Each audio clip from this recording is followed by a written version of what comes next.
Well, this is a ride, and it's nice, but yeah, it's like a... Over to our left, you might catch a glimpse of some tan-colored antelope over to the left called greater kudu.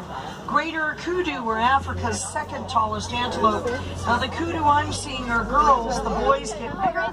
The boys also have beautiful spiral-shaped horns.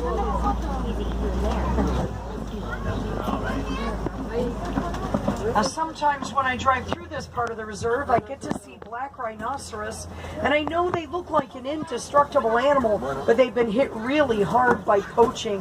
There are less than 5,000 black rhinos left in all the world today. I see one coming up on our left.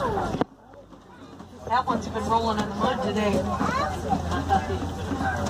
Now, a fully grown black rhino like this one can weigh as much as 3,000 pounds. They can also run at up to 30 miles an hour. Now, there is good news for black rhinos. Conservationists are working together with local people to monitor their populations. They're also training those local people to assist in the emergency vet care and rehabilitation of black. Another type of antelope coming up on our left.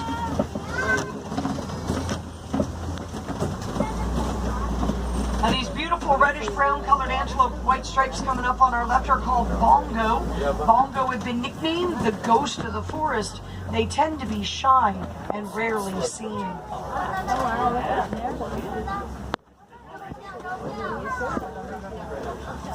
Bongo. Now we're going to make our way over to the Sapi River next. There we'll be on the lookout for hippos and crocodiles. Oh, that's perfect. Because they spend much of that time in the water sleeping.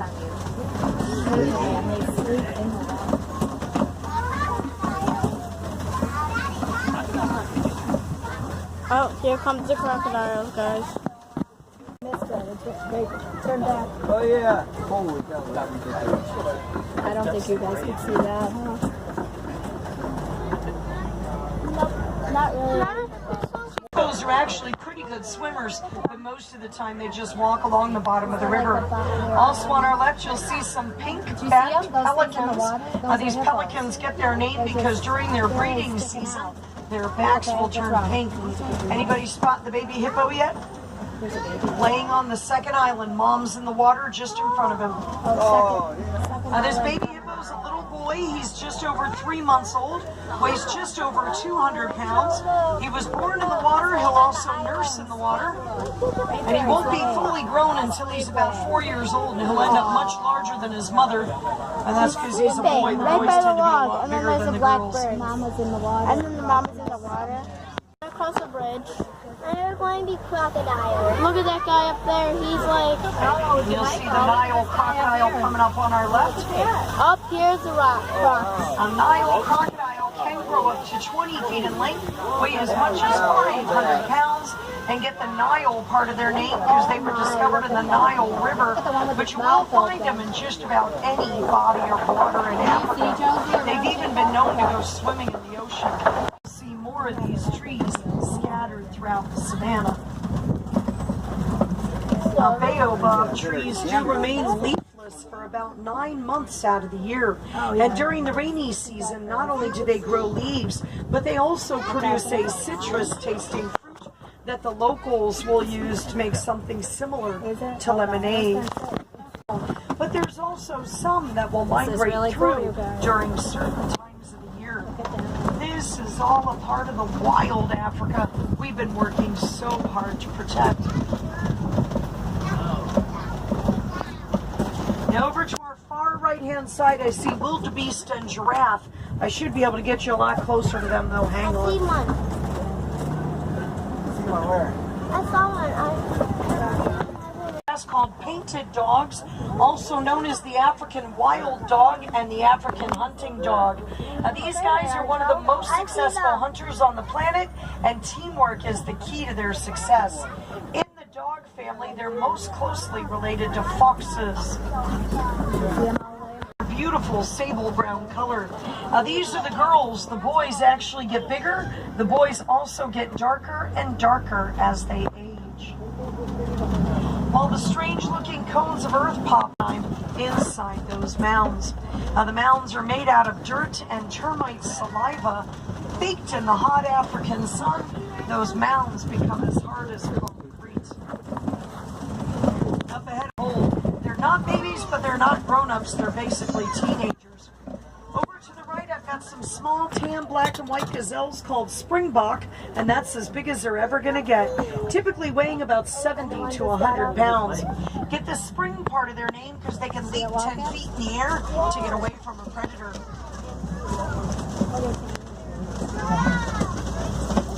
The grayish-brown animals coming up on our right are white-bearded wildebeest.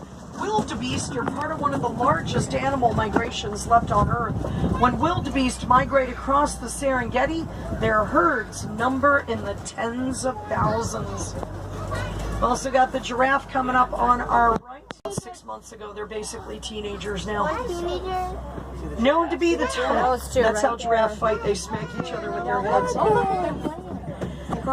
Known to be the tallest land animals, giraffe can be up to 20 feet tall. They have the same number of bones in origin, and loosely translated to English, giraffe means one who walks with grace.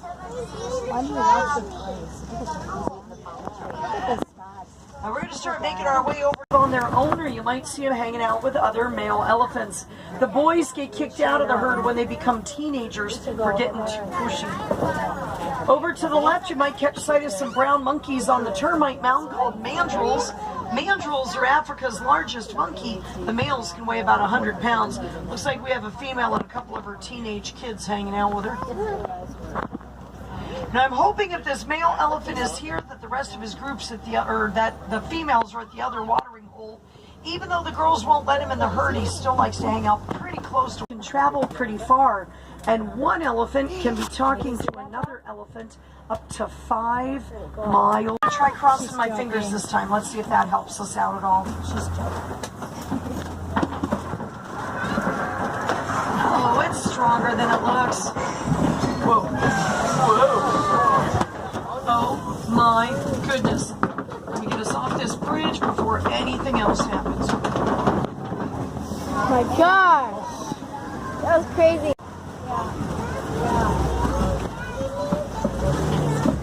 Aha. Here's part of the herd over to our left. These are a couple of the kids. One is an adolescent female. She's about 8 years old. She's the one with the short tusk. She's like a middle school kid. The other one is one of her cousins. That's an adolescent male. He's about 7 years old. He'd be more like an elementary school kid. Let's see if we can get a better view of them. They're on the move. Then the one facing us here is actually the 7-year-old's mama. She's keeping an eye on them, I would bet. Now, herds of elephants are made up of females and their youngsters, and for the most part, all the females in the herd will be related to each other because mothers and daughters are charged with babysitting anybody younger than her. It's good practice for her before she has any babies of her own. There's another adult female over by the baobab tree. That's that 8-year-old we saw a moment ago. This other one is an adolescent female that's about 11 years old. We've also got a giraffe over to our right. 1.5 old. She's a lot bigger than she looks. It's just everybody else is so much bigger. She's actually just over 1,000 pounds. She was just over 300 pounds when she was first born. She's hiding. She thinks she's playing hide and seek. Coming up on our left, we've got greater flamingo hanging out with some white ibis. Greater flamingo are the largest but lightest pink of all flamingo species. Them just about everywhere. White rhinos can weigh over 5,000 pounds. Now, black rhinos tend to be solitary. White rhinos are much more social. They live in herds called crashes. I love a good crash of rhinos. Oh, looks like we're going to have some on the hill to the right as well. Moving through the bushes over here on the right. White rhinos get their name from the Afrikaans word weit, meaning wide, refers to the rhino's wide grazing mouth. Stuff. Now, all the white rhinos we've seen so far are girls. The boys can outweigh them by more than 1,000 pounds. Hi, Rhino. Up on our left, you'll see these scattered throughout the savannah. This copy is home to a small pride of lions, and there's a big male lion sleeping on the end of the copy down here. Now that's pretty much what lions do for about 18 to 20 hours out of the day. They like to hunt at night. Easier to sneak up on your food in the dark, plus they have good night vision. Guys, I want you to look slightly behind us between the two tallest rocks. There's a lioness laying there as well. Oh, look at that. Oh, that's cool, Jacob. Now it is true that the girls will do most of the hunting for the pride, but the male's main job is that of protector. There's not a lot of animals that'll mess around with a fully grown male lion. He can weigh over 500 pounds. The girls tend to be about half that size. There's a second lioness up there as well. See if I can get you a view of her pretty face. Ostrich and zebras over to the right, but I'm going to get you a better view of them up ahead. Hang on, we'll get closer to them. Hang on. There's that lioness. Oh, there's one there. Largest burrowing mammals, they use their nose and tusks to root up the dirt, dig nice big burrows that they use to sleep in during the night. Then you're going to see the ostrich and the great zebras coming up on our right. Ostrich are the largest. Zebra's nose is the color of their skin. We've also got a nest of ostrich eggs to our right. That's the largest egg made by a bird. Takes about 18 to 24 chicken eggs.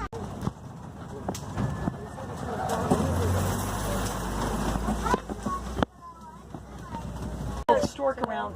They're a great source of pest control. What?